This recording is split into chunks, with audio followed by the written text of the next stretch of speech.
Bonjour à tous et bienvenue sur Maritima. Aujourd'hui, on reçoit les producteurs et co-réalisateurs d'un film documentaire qui va bientôt sortir en coproduction avec Maritima TV. Ça s'appelle Un été sans fin, un film documentaire qui raconte l'histoire, la création et la vie aujourd'hui du Bol du Prado à Marseille. On est avec donc Damien Milok. Bonjour Damien. Bonjour. Et avec Romain Carlioz. Bonjour. Romain. Bonjour.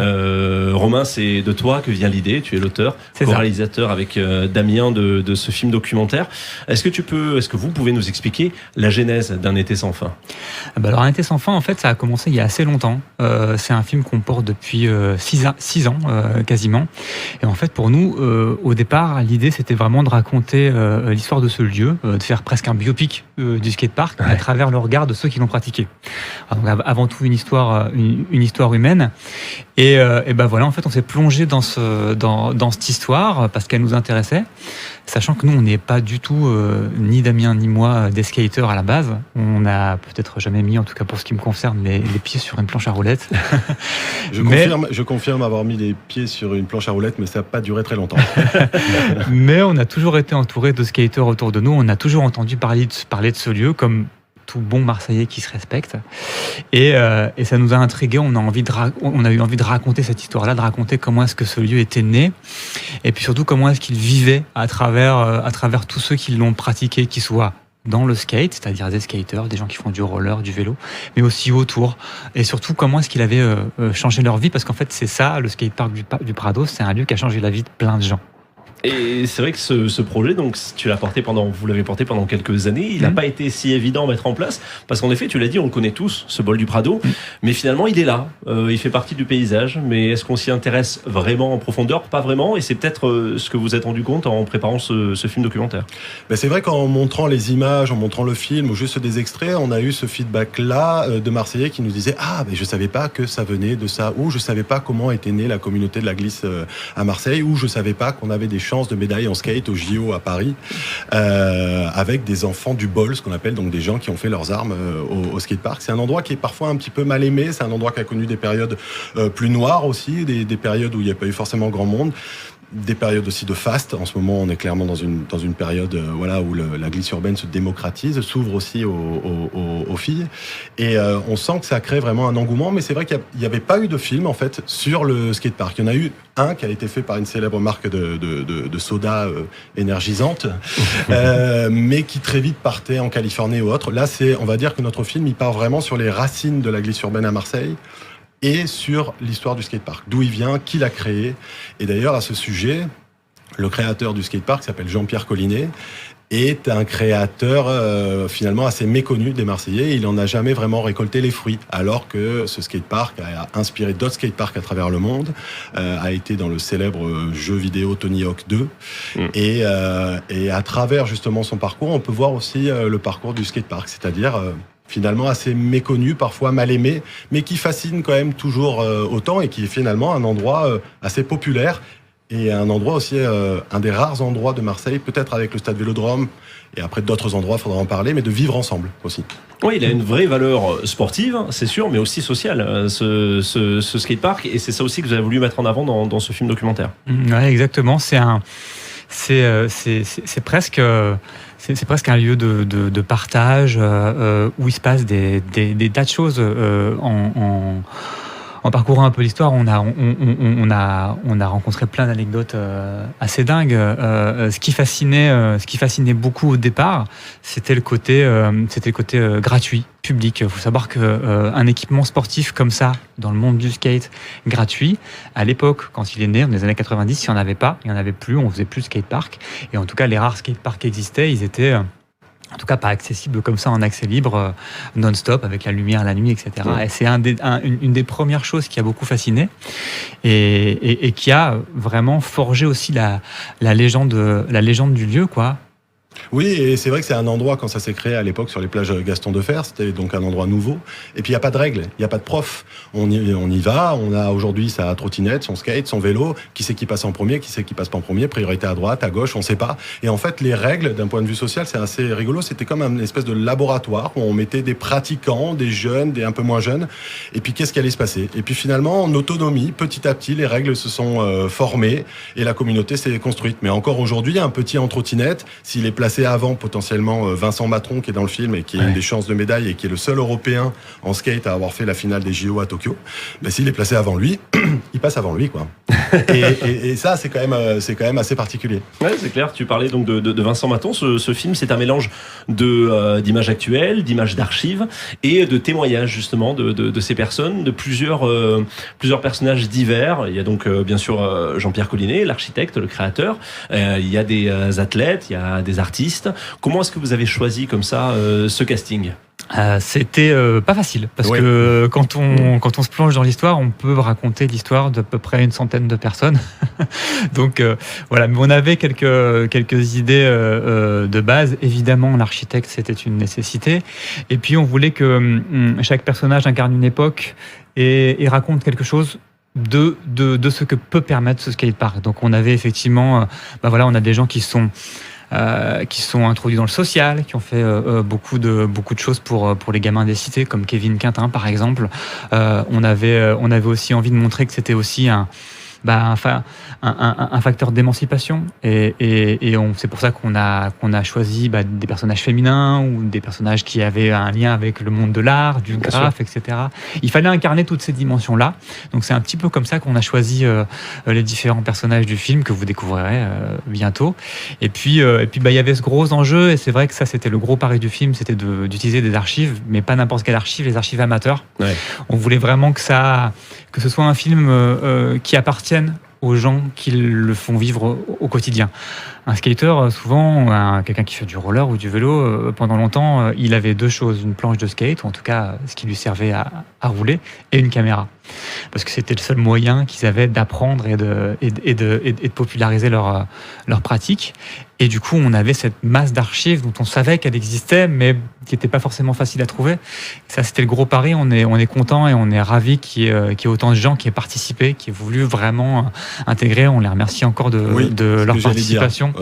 Vraiment, la communauté de la glisse urbaine à Marseille nous a accueillis, nous a écoutés, a pris le temps parce qu'on porte le projet depuis 2017 et nous a effectivement donné ses archives à titre gracieux. Et ce qui est intéressant, comme disait Romain, c'est qu'effectivement tout bon rider se filme, c'est une communauté qui se filme énormément, et dans le film on voit l'évolution aussi des médias, c'est-à-dire qu'on voit au départ des VHS un peu cracra ou des choses qui ont été filmées un peu jusqu'à aujourd'hui des moyens avec les téléphones ou même des drones qui sont beaucoup plus développés. Donc on voit à travers l'histoire du bol l'évolution de la communauté, mais aussi l'évolution de sa façon dont elle se filme. Et donc, mais c'est vrai que c'était un des challenges du film, c'est comment récupérer ces archives. Et là, notamment Jean-Pierre Collinet ou Steph André nous ont donné leurs archives, et ça fait une des forces du film. Ouais, c'est bon. On a l'impression en regardant le film de partager un petit peu d'intimité comme ça. Alors limité bien sûr à ce bol, on vit cette histoire à travers eux, et on voit des images en effet qui ont 30 ans. On voit des images qui sont toutes récentes, et on en vient à la conclusion que ce bol, en effet, il traverse les générations et il rassemble aussi les générations. On a presque l'impression qu'il est un petit peu hors du temps, hors un peu aussi des frontières. On voit cette anecdote, cette histoire avec ce skater qui est en roller justement et qui traverse la France pour venir ici à Marseille, rider dans ce bol. C'est une histoire quand même assez incroyable. Oui, c'est Romain qui est venu avec cette histoire. C'est marrant parce qu'on a suivi quelques personnages et leur lien avec le bol, et ils vivent toujours ici. Et en fait, il y avait cette petite pépite, ce Pierre Labonne qui, je crois en 93, voit une photo sur un magazine de Toto Gali, qui est un rider, un athlète en roller assez incroyable, et ça lui donne envie de traverser la France. Donc il décide de faire l'île Marseille en roller, se filmer. Donc il y a des images aussi dans le film, et puis finalement il va tomber amoureux de la ville, il va tomber amoureux d'une Marseillaise, et finalement il va jamais vraiment repartir.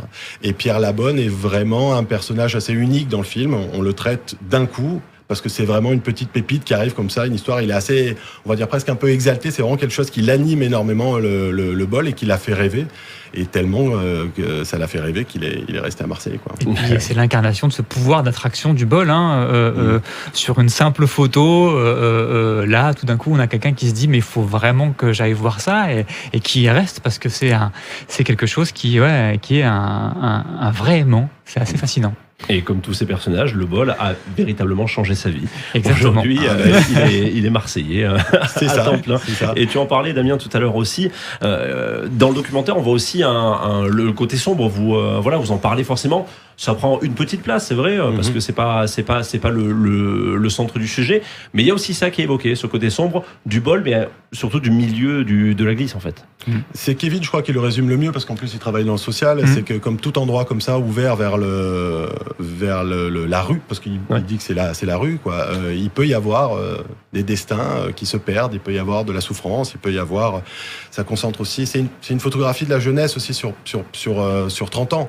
Donc forcément, qui dit jeunesse dit aussi adolescence, dit début de vie compliquée. Et effectivement, il y a eu des âmes égarées. Et on pensait que c'était intéressant de le montrer parce que tout n'est pas rose. Et je crois que de manière générale, dans un film, si on fait vraiment un biopic extrêmement positif et on montre jamais en fait la face un peu noire, la face un peu cachée, la face qu'on a tous, quoi, aussi quelque part.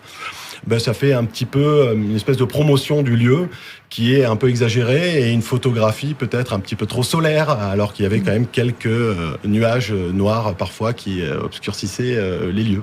Mais c'est assez court, mais ça nous tenait vraiment à cœur, et puis pour mettre en avant aussi des profils, effectivement, dont certains qui ont perdu la vie, pour les mettre aussi en avant par rapport à leur mémoire, parce que c'est des gens qui ont marqué, je pense, la communauté de la glisse marseillaise. Vous l'avez dit, ce film, il a mis du temps à se faire, il a mis du temps à sortir, mais finalement, c'est peut-être un petit peu le destin, parce qu'il sort à un moment particulier pour le monde du skate, à 1 an des JO en France, à Paris, avec le skate qui sera discipline bien sûr olympique, ça a déjà été le cas en 2020, et avec des riders qui pourront peut-être, qu'on pourra voir à la télé, avec un tatouage du bol marseillais arboré. C'est quand même une belle histoire, hein, ça. C'est aussi une belle histoire, effectivement. Il y a un paquet de gens qui se sont fait tatouer le bol. Ouais, c'est assez rare. Il y a peu de riders qui se font tatouer le skatepark où ils ont commencé, quoi. Et à Marseille, on se fait tatouer le bol. C'est presque une tradition. Tous ceux qu'on a rencontrés, on en a au moins 2 ou 3. Il y en a un on va pas déflorer toute l'histoire, mais il y a un tatouage qui est important dans le film. Et ça, c'est vrai que c'est pareil. Je crois que c'est assez. Je crois que ça, encore une fois, c'est quelque chose qui dit bien combien le lieu est important pour les gens qui y passent. Ils s'inscrivent dans leur chair. Ils l'ont dans la peau, à tout point de vue. C'est-à-dire, c'est vraiment quelque chose qui les anime, qui les porte. C'est Kevin qui dit, moi, je sais pas si ce lieu n'avait pas existé, ce que je serais devenu. Il y a la fierté aussi du fait que ça soit à Marseille, donc il y a en plus cette ferveur-là. Et il y a une volonté de montrer, d'où ils viennent, parce qu'il est très particulier, ce skatepark. Il correspond aussi à une manière de glisser. On en parle un peu dans le film, un peu le style marseillais. Il est assez mythique. Moi, je dis aussi parfois que c'était un peu le début de l'Erasmus de la glisse urbaine, c'est-à-dire qu'il y avait des Allemands, des Espagnols, des Canadiens, des Américains qui se sont regroupés. Et moi, mes amis à l'époque, dont j'étais jaloux absolu quand j'étais à Marseille Vert, mes potes de skate ou de roller qui revenaient et qui disaient on a fait la fête avec des Allemands, des Scandinaves, des Espagnols, des Italiens. Et c'était vraiment un endroit comme ça où les gens se regroupaient. Donc oui, c'est une fierté, une telle fierté qu'ils se l'inscrivent sur la peau. Eh bien voilà. Oui, pardon. Non, et pour terminer sur les JO, il faut quand même dire que l'école marseillaise de parc, de bol, c'est aujourd'hui l'école qui domine le skate français, en tout cas en bol. Materon, Pantaléo, Tom Martin, aujourd'hui, c'est les 3 premiers français. Il y en a sûrement un qui ira au JO, en tout cas, on l'espère, et on n'a pas trop de doute là-dessus. Mais voilà, aujourd'hui, ce bol, il a aussi créé sportivement une école de glisse qui est incomparable et qui n'a pas d'équivalent ni en France, ni en Europe, voire même dans le monde. Et on en est fiers de ce bol, et on en sera encore plus fiers une fois qu'on aura vu votre documentaire, parce que voilà, il fait du bien ce film. À la fin, on a envie de tous aller au bol du Prado, même si on sait Tant pas la mieux. vérité, tant pis, de se casser la figure, mais d'y aller dedans Mettez et bien de vos partager. protections. surtout. Mettez bien vos Ouais, voilà, protections c'est quand important. même. Mais c'est surtout voilà le partage qui est dans ça, et on a envie de participer à cette belle aventure. Dimanche 9 juillet à 18h30 sur Maritima TV. Et voilà, j'attendais En effet. la confirmation. C'est bien ça. Damien, Romain, merci beaucoup d'avoir été avec nous. Merci Laurent. Merci à vous. Et rendez-vous donc le 9 juillet pour découvrir Un été sans fin. Merci.